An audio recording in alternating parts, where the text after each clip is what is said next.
ఒకటి భూమి పన్ను. ఇంతకు మునుపు ఈ భూమి పన్ను ఉండేది, ఇప్పుడు ఈ భూమి పన్నే రద్దయిపోయింది.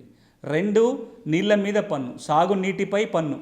మనం ఏ సాగునీరు ఎక్కడి నుంచి ఆ సాగునీరు వాడుతున్నాం అనే దాన్ని బట్టి దాని మీద పన్ను కట్టాల్సి ఉంటుంది.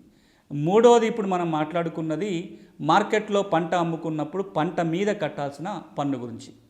ఇక చివరిగా 4వ అంశం గురించి ప్రస్తావన చేస్తా. ఇప్పుడు పంట పండించినాము, అమ్ముకున్నాము, ₹4 లాభం వచ్చింది. రైతుకు ₹4 లాభం రావటమే చాలా గొప్ప విషయం కింద అయిపోయింది. ఎప్పుడు నష్టాల్లోనే ఉంటున్నాడు రైతు.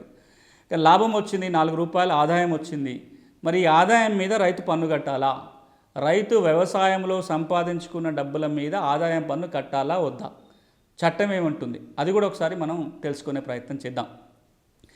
ఎవరెవరికైతే ఆదాయం ఉంటుందో, సంపాదన ఉంటుందో, అది ఉద్యోగం ద్వారా కావచ్చు, వ్యాపారం ద్వారా కావచ్చు, ఇతర ఏ మార్గంలో ఆదాయాన్ని సంపాదించుకున్నా ప్రభుత్వం నిర్దేశించిన లిమిట్ కంటే ఎక్కువ ఆదాయం సంవత్సరంలో ఉన్నట్లయితే వాళ్ళందరూ తప్పకుండా ప్రభుత్వానికి ఆదాయ పన్ను కట్టాలి, ఇన్కమ్ ట్యాక్స్ కట్టాలి.